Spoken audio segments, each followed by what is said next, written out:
결혼한 지 3년째인데 아직 임신을 못해 시댁 눈치를 많이 봐야 했어요. 평소 나에게 상냥하던 남편 김준호도 불만을 토로하기 시작했죠. 그런데 40 넘은 시어머니가 둘째를 임신했어요. 처음엔 준호도 반대했어요. 나이도 많은데 위험할 수 있다며. 하지만 시어머니와 시아버지는 늦둥이를 얻겠다며 고집을 부렸고 우린 어쩔 수 없이 따라줬죠. 박지연. 빨리 내 옷 가져다 세탁해. 시어머니가 지저분한 옷더미를 가리키며 날 쏘아붙였어요. 임신하고 나서는 매일 나를 부려먹더라고요. 악취가 진동하는 옷들을 보니 토할 뻔했어요. 시어머니가 추가 지시를 했죠. 속옷은 따로 세탁하는 거 잊지 말고. 누런 얼룩이 선명한 팬티를 보자 이번엔 정말 구역질이 났어요. 그 자리에서 옷더미를 쓰레기장으로 가져갔는데 의류 수거함에 버리니까 마음이 후련했어요. 집에 돌아오자 시어머니가 달콤한 목소리로 말했어요. 지연아, 리치 좀 사와. 애기가 먹고 싶다네. 배를 쓰다듬는 모습이 너무 뻔뻔해 보였어요. 임신 3개월 주제의 배는 5개월처럼 불러오더라고요. 한낮의 뜨거운 햇살을 피하고 싶어 제안했죠. 잠시 후에 사올게요. 아니면 준호가 퇴근길에 화를 참지 못한 시어머니가 폭발했어요. 게으름뱅이 같으니. 우리 준호가 최유진이랑 결혼했으면 얼마나 좋았을까. 손톱으로 손바닥을 파내며 참았어요. 최유진은 준호의 전 여친이었죠. 집안도 좋고 예쁘기까지 했는데 무슨 이유에서인지 헤어졌대요. 시어머니는 내가 조금만 실수하면 항상 그 여자 이름을 꺼내요. 애도 못 낳는 닭주제에. 시어머니의 마지막 한마디에 화가 폭발했어요. 그렇게 최 씨가 좋으면 그 여자에게 리치 사오게 하세요. 당신 더러운 옷은 다 버렸으니 이젠 절 못 부려먹을 거예요. 5분도 안 돼 준호에게 전화가 왔어요. 엄마가 임신 중인데 왜 말을 안 듣나요? 나중에 애 낳으면 네가 돌봐야 할 텐데. 순간 머릿속이 하얘졌어요. 설마 산후조리까지 시키려는 거야? 내가 애를 못 낳으니까 우리 엄마가 고생하는 거 몰라? 준호의 말에 웃음이 나왔어요. 김가의 대를 이어주려는 게 다 나 때문이라니. 눈물이 주르르 흘렀지만 준호는 최유진에 대한 언급은 일체 피했어요. 침대에 누워 핸드폰을 하던 중 시어머니가 또 요구했어요. 지연아, 회사 그만 다녀. 돈도 별로 못 버는데? 5년차 인사팀원으로 승진을 앞두고 있는데 터무니없는 소리였죠. 단호하게 거절하고 방문을 쾅 닫았어요. 준호에게 전화를 걸었지만 한참 후에야 받았어요. 이상한 낌새를 느끼고 다시 걸었더니 이번엔 바로 받더군요. 무언가 숨기는 게 분명했어요. 엄마가 산후조리할 때까지 모시라고 하셨는데 동의했어? 김준호는 잠시 망설이다 짜증 섞인 목소리로 말했다. 그딴 직장 그만두면 나중에 더 좋은 곳 알아봐 줄게. 며칠만 모시라고 하는데 왜 이렇게 말이 많아? 박지연. 이건 며느리로서 당연히 해야 할 일이잖아. 시어머니가 임신 사실을 알린 이후로 김준호는 나에게 자주 휴가를 내서 시어머니를 돌보라고 강요했고 이제는 아예 사직하라고 압박하고 있었다. 시부모님은 원래 나를 좋아하지 않는데 수입까지 끊기면 집안에서의 위치가 더욱 추락할 게 뻔했다. 분노로 이가 떨리던 나는 김준호가 선물한 곰인형을 집어들어 2대나 후려쳤다. 그때 시어머니 방에서 희미한 통화 소리가 들려왔다. 벽에 귀를 대고 살포시 숨을 죽였다. 준호야. 최유진 씨는 어때? 엄마는 최유진이 박지연보다 훨씬 낫다고 생각해. 얼른 이혼하렴. 지난번에 최유진과 금목걸이 선물해왔는데 정말 마음에 들어. 저 애 참 상냥하구나. 벽 너머로 시어머니의 웃음소리가 울려 퍼졌다. 그동안 시어머니 목에 걸려있던 목걸이의 정체가 이제야 밝혀진 셈이었다. 시아버지 성격을 아는 나로서는 아무리 늦둥이를 기쁘게 여긴다 해도 갑자기 선물을 마구 사줄 리 없다는 걸 알고 있었다. 결혼 후 단 한 번도 선물을 받은 적 없다는 시어머니의 말이 떠올랐다. 저녁 준비를 마치고 시어머니를 부르러 갔을 때였다. 침대에 누워 핸드폰을 보다 잠든 그녀의 화면에서 충격적인 대화 내용이 눈에 들어왔다. 이세훈, 우리 아들 오늘은 어땠어? 뭐 먹고 싶은 거 있으면 다 사줄게. 내 며느리 원래 성격 더러운 애잖아. 내가 임신하니까 질투하는 모양이더라. 금방 돈 보낼 테니 우리 아들 무사히만 태어나면 돼. 한민아야. 너 진짜 우리 왕가의 대를 이어줄 보물이구나. CPU가 과열될 뻔했다. 프로필 사진은 동네 경로당에서 자주 만나던 이세훈 할아버지였다. 자식 없이 홀로 사는 그분이 시어머니와 단체 줄넘기를 하며 친해진 건 알았지만 이런 관계일 줄은 상상도 못했다. 손이 떨리며 채팅 기록을 스크롤하던 중 시어머니가 임신 5월이라는 사실을 알아냈다. 문제는 5월 전 시아버지가 출장을 갔다는 점이었다. 출장 기간과 임신 시기가 정확히 겹친 것이다. 이제야 왜 시어머니가 혼자 산부인제에 가려고 했는지, 김준호가 차로 태워다 주겠다고 할 때마다 얼버무렸는지 이해가 갔다. 박지연 이 계집애. 우리 준호가 무슨 착각으로 데려왔는지 몰라. 얼른 이혼시키고 최유진 같은 집안 좋은 예쁜 며느리 들여야지. 최유진이랑 결혼하면 평생 편안히 살 수 있을 거야. 분노를 삼키며 휴대폰을 제자리에 놓은 나는 완벽한 복수 계획을 세우기 시작했다. 저녁 식사 시간. 초인종이 울리자 시어머니가 벌떡 일어났다. 문 밖에는 이세훈 할아버지가 리치를 들고 환하게 웃고 서 있었다. 혼자서 다 먹을 수 없어서 나눠드리려고. 시아버지가 예의상 방으로 초대하자 할아버지는 어색하게 손사래를 쳤다. 식탁을 떠나는 시어머니의 얼굴에 흐릿한 홍조가 감지되었다. 40년째 결혼 생활을 유지해온 시부모님은 취미부터 생활 패턴까지 완전히 달랐다. 설거지를 마치고 마스크로 얼굴을 가린 나는 뒤를 밟기로 결심했다. 공원 산책로를 헤매다가 작은 숲속에서 흔들리는 덤불을 발견했다. 어둠 속에서 스며드는 신음소리가 점점 커졌다. 세훈 씨, 너무해요. 미나야. 남자가 나쁘지 않으면 여자가 좋아하지 않잖아. 어서 올라와 봐. 정말 또 기분 나빠졌어. 임신 5개월도 참지 못하고 외로움을 탄다면 앞으로 날 어떻게 버틸 거야? 한미나의 진짜 얼굴이 곧 드러날 생각에 나도 모르게 희미한 미소를 지었다. 다음 날, 아파트 주민 카카오톡 단체방에 한 영상이 퍼졌다. 영상 속은 칠흑같이 어두워 아무것도 보이지 않지만 남녀의 숨소리가 들려왔다. 모두 단번에 인근 공원 작은 숲이라는 걸 알아챘다. 단체방은 욕설로 가득 찼다. 누구냐? 이렇게 창피한 줄 모르고 숲에서 미뢰하다니. 우리 단지 주민이면 밤에 손전등 들고 잡아내겠다. 소리만 들어도 나이 많은 놈들인데 얼굴도 못 들겠네. 눈치 빠른 사람이 추측했다. 설마 이세훈 아저씨랑 한미나 씨? 나는 소파에 누워 귤 까먹며 재미있게 상황을 지켜봤다. 이세훈 아저씨가 참지 못하고 단체방에 욕설을 퍼부었다. 미쳤냐? 내가 그런 짓 할 사람 같아? 고소당할 각오해. 한미나는 임신 중인 유부녀야. 명예훼손하지 마. 의외로 이세훈 아저씨가 한미나를 보호하는 모습이 흥미로웠다. 한미나는 휴대폰을 붙들고 얼굴이 창백해졌다. 나는 살짝 웃었다. 이제 그녀의 불안감은 극에 달했을 거다. 오후가 되자 논란은 잠잠해졌고 한미나는 안도의 한숨을 내쉬었다. 하지만 저녁에 김진우가 돌아왔을 때 표정이 어두웠다. 김준호는 회사 일 있다며 아예 저녁을 먹지 않았다. 평소 한미나의 외출에 관심 없던 김진우가 갑자기 엄숙하게 명령했다. 배가 큰 몸으로 밖에 돌아다니지 말고 집에서만 움직여. 한미나는 고개를 숙이며 수저를 놓았다. 아마 단체방 소식을 접한 모양이다. 다음 날 아침. 일찍 일어나 달걀 볶음과 죽을 차렸다. 한미나는 식탁을 보자마자 얼굴을 찌푸렸다. 매일 죽만 먹으라고? 임신한 몸이 이걸로 버틸 수 있겠어? 김준호가 숟가락을 내던지며 소리쳤다. 박지연, 너 요리 진짜 못하네. 맨날 맛없는 것만 차리면 엄마가 어떻게 먹어? 내가 비웃으며 말했다. 그렇게 효도하고 싶으면 직접 요리해 드시고 속옷도 빨아들여.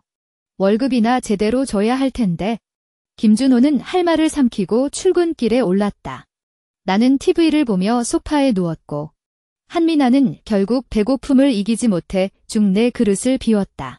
시간을 계산해 공원으로 향했다. 매일 아침 단련하는 이세훈 아저씨를 만나기 위해.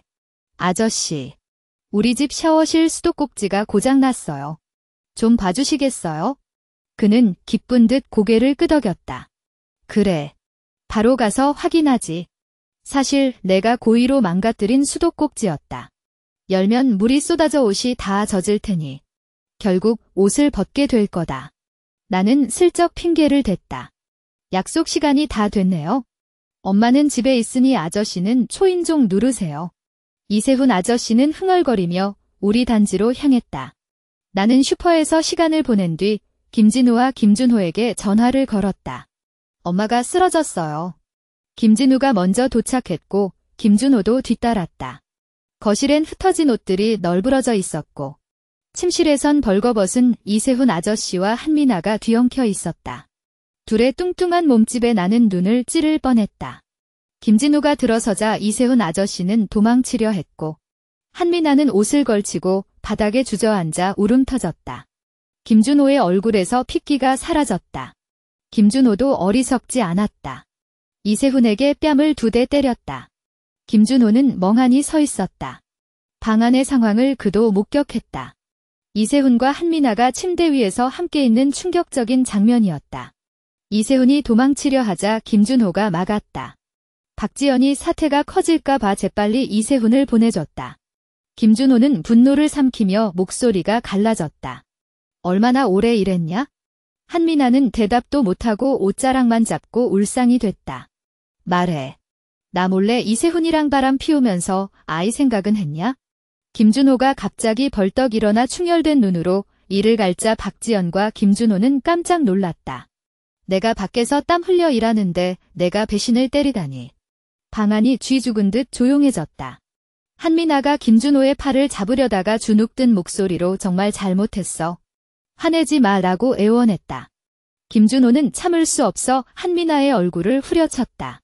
얼굴이 부어오른 한미나가 바닥에 쓰러지자 김준호가 다시 때리려는 순간 김준호가 말렸다. 아버지, 아이가 위험해요. 한미나의 배는 5월 임신으로 둥글게 불러왔다. 김준호의 손이 공중에 멈췄다. 그때 한미나가 박지연을 노려보며 소리쳤다. 내가 이세훈을 불러왔지? 이 계집애가. 박지연과 한미나가 머리채를 잡고 싸우기 시작했고 김준호가 말렸다. 박지연. 대체 무슨 꼼꼼이야? 집안을 말아먹고 싶어서 이랬냐? 박지연이 비웃었다. 한미나가 임신하자 다들 그년을 왕대접하더군요. 하지만 하늘이 보셨죠. 아이가 김씨 집안 핏줄이 아닌걸? 김준호가 갑자기 박지연을 노려보며 말했다. 너 뭘 알고 있는 거냐? 박지연이 한미나의 휴대폰 채팅 기록과 산모수첩을 꺼내 들었다. 21주 임신이라고 적혀있네요. 아버지 출장 시기와 딱 맞죠? 한미나가 산모수첩을 빼앗으려 덤벼들었지만 김준호가 먼저 잡았다. 종이를 본 김준호의 얼굴이 새하얗게 질렸다. 병원엔 왜 혼자 갔을까요? 지난번 단지 채팅방의 소나무 숲 사건도 기억나시죠? 김준호가 박지연을 호통쳤지만 이미 상황은 기울고 있었다. 김준호가 갑자기 한미나의 배를 걷어찼다. 피바다가 된 바닥에서 김준호가 한미나를 부축했고 박지연이 구급차를 불렀다. 이세훈이 병원에 도착해 시어머니 뱃속의 아이를 구할 수 없다는 소식을 듣자마자 얼굴이 새하얗게 질려 바닥에 주저앉았습니다. 김준호는 자기 아버지보다 더 초조해하는 이세훈의 모습을 보며 뱃속의 남동생이 실은 그 사람의 친자식이란 사실을 깨달았죠. 시어머니는 과다출혈로 인해 즉각적인 유산수술이 필요했으나 고령이라는 이유로 병원 측에서 의료사고 확인서를 요구했습니다. 시아버지는 아예 오지도 않은 상황에서 김준호가 이를 대신 서명했어요. 1시간쯤 지나 창백해진 시어머니가 수술실에서 나왔을 때 그녀가 첫마디로 던진 질문은 너희 아버지는? 이었습니다. 김준호가 고개를 숙이자 모든 걸 직감한 듯 눈물을 삼키더니 이어 그 이씨는? 이라고 묻는 걸 보니 정말 한심하더군요. 지금 그럴 때가 아니라는 걸 김준호도 느꼈는지 주먹을 꽉 쥐고 소리쳤어요. 자기 씨가 망가졌다고 바로 도망쳤다고요. 그 말에 시어머니의 눈빛이 확 어두워지더니 병실에 울음소리가 터져 나왔습니다. 한참 후 떨리는 목소리로 준호야. 엄마가 밉니? 라고 묻자 김준호는 깊은 한숨을 내쉬었죠. 괜찮아요. 아버지께 제가 직접 설명드릴게요. 하지만 우리 모두 알고 있었어요. 완고한 시아버지의 성격으론 쉽게 용서하지 않을 거라는 걸. 김준호가 병원을 떠나자 시어머니는 갑자기 고압적인 태도로 박지연을 호출했습니다. 박지연. 물 좀 떠오라고. 박지연은 유달리 뜨거운 물을 가득 채워 건넸죠. 시어머니가 입을 대자마자 소리를 지르더군요. 지연아. 이렇게 뜨거운 물을 주다니. 미온수로 다시 따라오라고. 어머니. 병원 물은 다 이래요? 마시실 거면 드시고 아니면 말고. 박지연의 대답에 시어머니가 당황한 표정으로 휴대폰을 꺼내는 걸 보며 박지연은 덧붙였어요. 어른이 면목도 없이 자꾸 아들에게만 전화하시네요. 새 방법은 없나 보죠? 더운 날씨에 병원 침대에 누워 아이스크림과 얼음물을 마시는 박지연의 모습을 보며 시어머니가 침을 삼키는 게 역력했어요. 화장실 가겠다는 그녀의 부탁을 일부러 무시하다가 소리가 커지자 박지연은 얼굴에 밝은 미소를 띄웠죠. 말씀을 그렇게 작게 하시면 누가 알아들을 수 있겠어요? 결국 화장실에서 돌아온 후 머리 정갈하게 하고 돌아왔더니 병실 바닥에 노란 물웅덩이가 가득하더군요. 코를 막으며 간호사에게 체면도 없는 사람처럼 오줌을 지리다니. 방을 바꿔주세요 라고 말하자 간호사도 헐떡거리는 눈빛으로 시어머니를 쳐다봤어요. 이대로 끝낼 수 없어 박지연은 SNS에 장문의 글을 올렸죠. 시어머니 둘째 아이는 시아버지 자식 아닙니다. 폭행으로 유산당했고 지금은 오줌까지 지려 병원 신세. 바람난 남편은 외지에서 놀고 있는데 어떻게 해야 할까요? 이 충격적인 사연은 순식간에 지역 한이슈 1위에 올랐어요. 수많은 네티즌들이 병원 위치를 추적하며 후속 기대한다. 새 소식 있으면 알려달라는 댓글을 달기 시작했죠. 그날 저녁 김준호가 세면도구와 갈아입을 옷을 챙겨오며 조용히 병실 문을 두드렸습니다. 그때 시어머니는 이상함을 느꼈다. 보통 유산 당일엔 퇴원할 수 있는데 며칠 더 입원해야 한다고 들었으니 김준호는 역시 자기 아들이라 진실을 말하기엔 마음 아팠을 거다. 나는 달랐다. 악독한 며느리니까? 준호가 방금 자리를 떠나자 친절하게 말했다. 엄마. 준호가 말 안 했어요? 자궁을 전부 적출해서 평생 임신 못한다고요. 그래도 준호가 있잖아요. 준호가 통통한 손자 낳아드릴 거예요. 장난기 있게 눈을 깜빡이자 시어머니 얼굴이 새하얗게 변했다. 누가 자궁을 적출하랬냐? 이 망할 것들. 나는 무죄를 강조하듯 어깨를 으쓱였다. 당신 아들 준호가 직접 서명했는데 왜 저한테 화내세요? 시어머니도 자궁 적출이 무엇을 의미하는지 잘 알았다.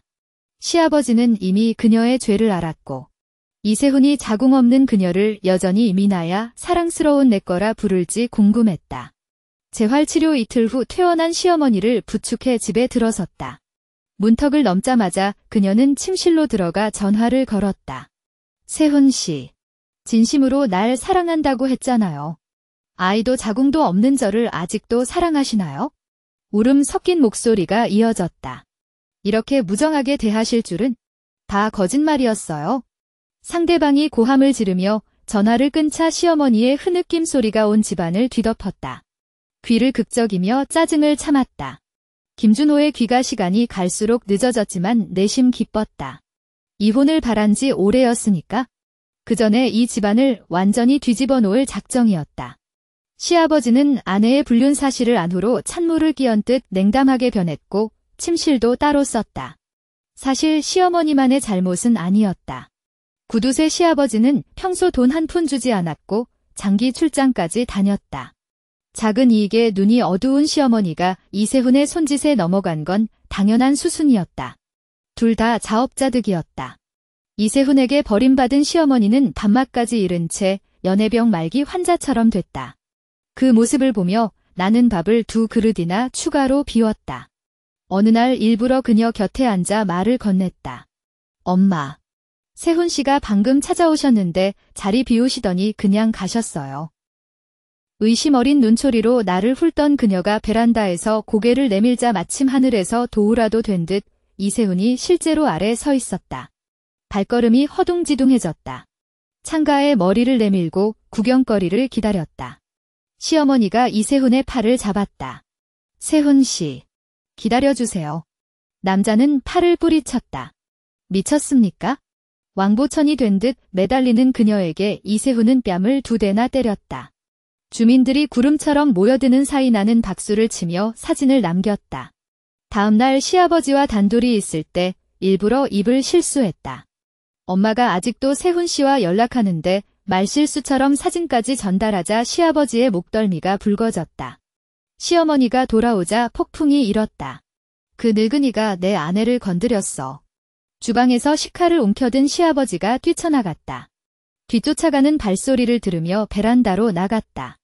이웃들이 우르르 모여드는 가운데 시아버지의 고함이 울렸다. 이세훈이 내 아내를 취계까지 시켰다. 여러분이 평해 주십시오. 오늘 내 늙은 얼굴을 버리고 그 놈을 처단하겠소. 가장 수다스러운 할머니들이 입을 모았다. 그 동영상 사실이었구만. 얼마 전부터 두 사람이 수상쩍게 어울린다는 소문이 있었어. 김씨만 모르고 있었군. 잠시 후 이웃들이 허둥지둥 흩어지기 시작했다. 이세훈 할아버지가 소리쳤다. 이세훈 씨가 죽었어. 피를 엄청 흘리고 있다. 다른 사람은 온몸을 떨며 중얼거렸다. 살인사건이야. 김준호 씨가 사람을 죽였어. 얼마 지나지 않아 경찰차와 구급차가 도착했고 김준호의 아버지는 연행됐다. 이세훈 할아버지는 죽었고 그를 죽인 건 김준호의 아버지였다. 정말 충격적인 사건이었다. 나는 서둘러 장문 블로그를 업데이트했다. 김준호의 아버지가 아내의 정부를 죽인 뒤 체포됐다는 내용의 글을 올리자마자 수많은 리트윗이 쏟아졌다. 사랑을 위해 싸우는 용사가 감옥 가는 것도 마다하지 않다니 대박이라는 댓글이 달리기도 했다. 사건이 정리되자 나도 짐을 싸서 집을 나섰다. 저녁에 부모님 집에 도착해 사건 경위를 설명하자 두 분은 단호하게 말씀하셨다. 살인 일수인 집안에 다시 돌아가면 안 된다. 이틀 후 김준호에게 전화가 걸려왔다. 그는 불안한 목소리로 물었다. 지금 어디야? 문자도 답장 없네? 나는 모르는 척 대답했다. 우리 집에 있죠? 당신 집 말고요. 아마도 변호사가 보낸 이혼 서류를 받은 모양이었다. 박지연. 우리 집이 이 모양인데 서둘러 이혼하려 들다니 기쁘지? 그의 말에 나는 속으로 시익 웃음을 참았다. 최유진 씨와의 일은 다 알고 있어? 연기할 필요 없어. 김준호는 들키자 태도를 바꿨다. 맞아. 최유진 씨와 연락은 했지만 선을 넘진 않았어. 아버지가 감옥에 가게 되면 어머니 혼자 두고 일하러 갈 수가 없잖아. 내가 돌아와 준다면? 나는 비웃듯 말했다. 나 없인 집안일을 맡을 사람이 필요해서 그런 거겠지? 차라리 최유진 씨를 집으로 모시는 게 어때? 어머니도 그녀를 좋아하시던데? 김준호는 말을 더듬었다. 최유진 씨도 이제는 김준호가 살인범의 아들이란 사실을 알면 결혼 같은 건 생각도 안 할 테니 말이다. 그는 감정에 호소하려 들었다. 지연아, 이 모든 일을 겪고 보니 너랑 진짜 운명이었던 것 같아. 다 잊고 새로 시작하자. 운명이라니 재수없네. 그럼 최유진 씨와의 관계를 인정하는 거야? 김준호는 침묵하다가 다시 말을 이었다. 미안해. 돌아와 줘. 하지만 난 더 이상 속지 않았다. 몇 달 후 공식적으로 이혼을 마쳤다. 예상대로 최유진 씨도 그를 떠났다. 65세인 김준호의 아버지는 20년형을 선고받았고 김준호의 어머니는 충격으로 정신이 오락가락했다. 김준호는 반쯤 미친 어머니를 돌보며 일해야 하는 처지가 됐다. 주변 사람들도 그들을 치워야 할 존재로 여겼다. 이 사건은 TV에까지 보도되며 김준호의 평판을 완전히 망가뜨렸다. 직장 동료들도 내 이혼을 적극 지지해줬다. 이제는 인사팀장으로 승진해 월급이 5배나 뛰었고 매일 아침 엄마가 차려주는 다양한 아침 식사로 하루를 시작한다. 여유자금으로 투자한 펀드도 크게 성장해 돈 관리가 즐거울 지경이다. 가족들이 새 남자를 만나자고 조르지만 한 번 빠진 함정에 다시 빠질 생각은 없다. 내게는 현금 흐름이 가장 든든한 동반자다. 그날 나는 절친과 카페에서 이야기를 나누고 있었는데 창밖으로 익숙한 두 사람의 모습이 보였다.